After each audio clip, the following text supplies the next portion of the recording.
Bab 4. Bapa kami. Matius 6 ayat 9. Karena itu berdoalah demikian. Yesus tidak bermaksud agar apa yang telah kita sebut doa Bapa kami secara tradisional diulang kata demi kata seperti yang selama ini dilakukan gereja. Bicara soal teknis, ini bahkan bukan doa perjanjian baru yang sebenarnya.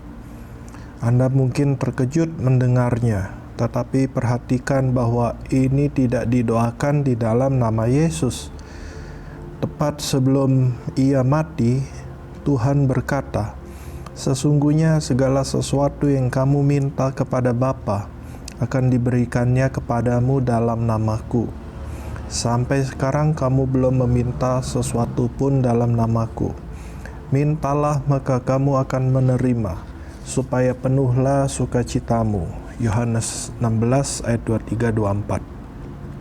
Doa perjanjian baru harus didoakan di dalam nama Yesus. Tuhan sebenarnya sedang memberi kita sebuah model untuk doa, bukan sesuatu untuk diulangi. Jika Anda mengulangi perkataan Bapa kami yang ada di sorga dan mengucapkan doa Bapa kami, Anda hanya menenangkan suara hati Anda. Perasaan Anda, wah, saya benar-benar sudah mematuhi tugas agamawi saya. Itu saja yang Anda peroleh. Karena sekedar mengucapkan perkataan ini, Anda tidak memperoleh apapun dari Tuhan. Ini tidak lebih daripada pengulangan sia-sia yang ditentang Yesus di dalam Matius 6 ayat 7. Masuk dengan puji-pujian. Yesus menyampaikan prinsip-prinsip firman melalui contoh doa ini. Mazmur 100 ayat 4. Masuklah melalui pintu gerbangnya dengan nyanyian syukur, ke dalam pelatarannya dengan puji-pujian. Bersyukurlah kepadanya dan pujilah namanya. Seperti inilah Anda seharusnya memulai doa, dengan masuk ke dalam hadiratnya sambil mengucap syukur, memuji dan memberkati Dia. Inilah yang Yesus perintahkan untuk kita lakukan di dalam Matius 6 ayat 9. Bapa kami yang di sorga, dikuduskanlah namamu. Mulailah berdoa dengan mengakui hubungan khusus Anda dengan Allah Bapa Anda. Jangan hanya menghampiri Dia sebagai Tuhan, Hakim, atau Pencipta. Itu tidak pribadi, tidak personal, dan jauh. Setiap orang percaya perjanjian baru memiliki hubungan yang erat dan pribadi dengan Tuhan, yang bahkan melebihi hubungan terbaik yang dimiliki orang kudus dalam perjanjian lama. Bukankah ini luar biasa? Masuklah ke dalam hadiratnya sambil memuji dan menyembah Dia. Berikanlah kemuliaan bagi namanya. Ia adalah Bapa surgawi Anda yang penuh kasih. Bersyukurlah kepada Dia untuk hubungan istimewa ini. Ingatkanlah diri Anda akan kebaikan dan rahmat-Nya, bahwa Ia tidak marah pada Anda. Bahkan sekalipun Anda gagal lagi, Ia tidak menghukum Anda. Tuhan berkenan kepada Anda dan sangat mengasihi Anda. Ketika Anda masuk ke dalam hadirat-Nya, ingat, Ia adalah Bapa Anda. Apa yang akan Anda pikirkan jika Anda melihat seorang anak datang ke hadapan ayahnya dan mulai berkata, "Aku tahu aku belum berbicara dengan ayah di sepanjang hari ini. Ayah pasti gak senang padaku. Ampunilah aku lagi." Dan kemudian melanjutkan dengan merengek dan memohon kemurahan dan penyucian. Anda akan berpikir itu bukan ayah yang baik. Ia membuat anak-anaknya takut mendekat kepadanya jika mereka belum melakukan segala sesuatu dengan benar. Mereka pikir jika mereka belum berbicara dengannya sepanjang hari, itu akan membuat ayah mereka marah kepada mereka. Yang benar saja, setiap kita telah bersalah masuk ke hadirat Bapa kita dengan perasaan tidak layak, berkata, "Tuhan, aku belum berdoa. Saya belum mengasihi sebagaimana seharusnya. Saya tidak melakukan ini atau itu." kita datang dalam keadaan khawatir, dikuasai dan berfokus pada kegagalan kita sendiri dan bukan pada kebaikannya. Bapa kita tidak suka anak-anaknya datang menghampiri Dia dengan cara itu. Jika Anda merasa begitu menyesal, maka pujilah Dia karena kenyataannya bahwa Ia mengasihi orang yang menyesal seperti Anda. Daripada berfokus kepada ketidaklayakan Anda, berterima kasihlah kepada Dia atas kebaikannya. Bertindak saja seperti Aku mengasihimu. Hani adalah anjing penjaga berbadan besar yang saya tinggalkan bersama ibu saya ketika saya pergi ke Vietnam. Ia adalah 3/4 anjing gembala Jerman dan 1/4 anjing Chow. Namanya berasal dari bulunya yang indah seperti warna madu. Hani akan menyalak, berlari dan melompati pagar setiap kali seorang berjalan lewat.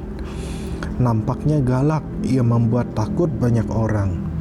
Namun kegalakan Hani langsung lenyap begitu Anda membuka pintu gerbang belakang.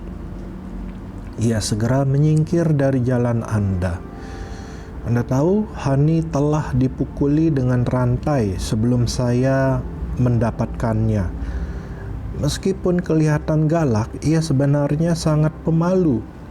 Setiap kali anjing ini datang menghampiri saya, ia akan berlari sampai kira-kira 3 meter dari saya. Pada jarak itu, ia akan berhenti, berguling, mulai merengek menyedihkan, dan kemudian menghampiri saya dengan menyamping. Hani ingin saya mengusap-ngusapnya, tapi ia terus-menerus takut kalau saya malah memukulnya. Suatu hari saya sedang merenungkan ayat-ayat dari Matius 6 dan Mazmur 100. Saya ingat berjalan keluar dan duduk di teras belakang rumah. Hani datang berlari menyeberangi halaman ke arah saya. Ketika ia sampai berapa meter dari tempat saya duduk, ia berguling ke samping dan mulai merengek. Saat itu saya sudah jenuh dengan lagaknya. Jadi saya bangkit dan akan membuatnya mengerti. Hani, saya ingin kau datang saja, melompat ke arah saya dan berkelakuan seperti anjing normal kepada saya. Semua orang yang melihatmu mengira bahwa saya suka memukulimu. Mereka yakin saya majikan yang jahat. Saya benar-benar malu ketika orang-orang mengamati bagaimana tingkahmu terhadap saya. Kemudian Tuhan berbicara di hati saya. Nah, itulah persisnya perasaanku mengenaimu. Sekali saja aku berharap kau akan menghampiri aku sambil berkata, "Bapa," dan tidak mengatakan betapa menyesalnya kau atau bagaimana kau tahu kau tidak layak mendapatkan kebaikan dan rahmatku. Hanya sekali saja aku ingin kau datang ke hadiratku dan bertindak seperti aku mengasihimu. Tidak takut kepada Bapa. Itulah yang sedang dibicarakan Yesus dalam Matius 6 ayat 9. Masuklah melalui gerbangnya dengan ucapan syukur. Pujilah Dia, berdoalah. Bapa, terima kasih sudah menjadi Bapakku. Anda tentu tidak akan berharap Bapa duniawi Anda memperlakukan anaknya seburuk yang kita harapkan Bapa surgawi memperlakukan kita. Jika seorang anak menghampiri orang tuanya seperti yang dikondisikan agama kepada kita untuk menghampiri Tuhan, maka mereka akan dituduh sebagai penganiaya anak. Orang-orang di luar gereja mendengar cara kita berbicara tentang Tuhan. Oh, Tuhan mengirim serangan 11 September. Ia sedang menghampiri Amerika dan kita perlu berdoa memohon pengampunannya. Tuhan akan menghancurkan negara yang tidak saleh ini jika kita tidak berlutut meminta pengampunan sekarang. Tidak heran orang-orang berpaling kepada Tuhan. Itu bukan gambaran yang tepat tentang siapa Dia. Tuhan tidak marah pada Anda, tidak peduli betapa menyesalnya Anda. Ia telah menimpakan seluruh kemarahannya kepada anaknya 2000 tahun yang lalu di kayu salib. Yesus menyatakan, Sudah selesai. Yohanes 19 ayat 30. Sekarang Anda dapat menghampiri Dia tanpa takut berdasarkan apa yang Kristus sudah lakukan. Tuhan benar-benar senang mendengar dari Anda. Ia tidak akan mencela Anda. Tuhan tidak seperti itu. Majulah terus dan masuklah melalui gerbangnya dengan ucapan syukur dan puji-pujian bagi Dia. Bersyukurlah kepadanya karena kenyataan bahwa Ia kudus dan baik, murni dan murah hati. Pujilah Dia karena menjadi Bapa Anda dan bukan hakim Anda. Ia akan menjadi hakim bagi orang yang belum percaya, tapi Ia tidak akan menghakimi Anda. Penghakiman Anda adalah urusan Yesus.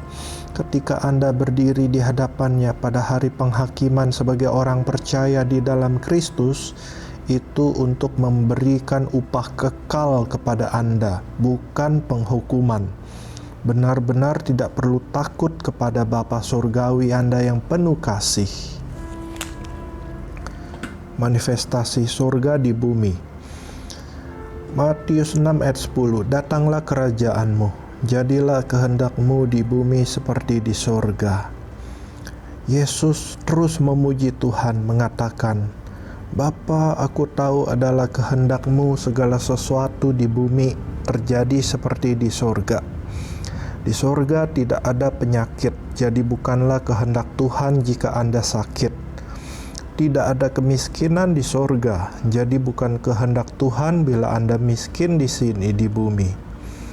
Di hadirat Tuhan ada sukacita, sorak-sorai, nyanyian, pujian, dan penyembahan yang melimpah. Seperti itulah sorga, dan demikianlah Ia mengharapkan kita di bumi ini. Agama telah menipu kita. Agama mengajarkan kita untuk selalu mengharapkan Tuhan yang suka marah. Agama meyakinkan kita bahwa kita harus terus-menerus berusaha menenangkan Tuhan yang pemarah. Salah. Bukan begitu yang Bapa inginkan. Jika orang Kristen benar-benar mengerti bagian ini dari contoh doa tersebut, mereka akan berhenti berpikir bahwa Tuhanlah yang membawa hal-hal buruk ke dalam hidup kita untuk mengajarkan kita sesuatu. Tuhan tidak membuat orang sakit. Ia tidak menaruh kemiskinan di dalam hidup Anda. Ia tidak menyebabkan pernikahan Anda gagal karena Anda tidak melayani Dia saat itu. Tuhan tidak membunuh anak Anda karena Anda lupa baca Alkitab. Agamalah yang mengajarkan sampah itu. Tidak heran kita tidak mendapatkan hasil-hasil yang baik dalam doa. Tuhan ingin kehendak-Nya terjadi di bumi seperti di sorga. Ini harus menjadi pedoman untuk apa yang kita harapkan dari Dia. Kita harus mendoakan agar apa yang sudah menanti kita di sorga akan mulai terwujud di sini di dalam hidup kita di bumi. Kehidupan kekal sudah dimulai. Ambillah. Matius 6 ayat 11. Berikanlah kami pada hari ini makanan kami yang secukupnya. Perhatikan bahwa ayat 11 bukan pertanyaan, karena tidak ada tanda tanya di akhir kalimat. Ayat ini tidak mengatakan, Oh Tuhan, saya tahu saya tidak layak, tapi maukah Kau memberi saya remah-remah saja, supaya saya tidak akan kelaparan dan mati hari ini?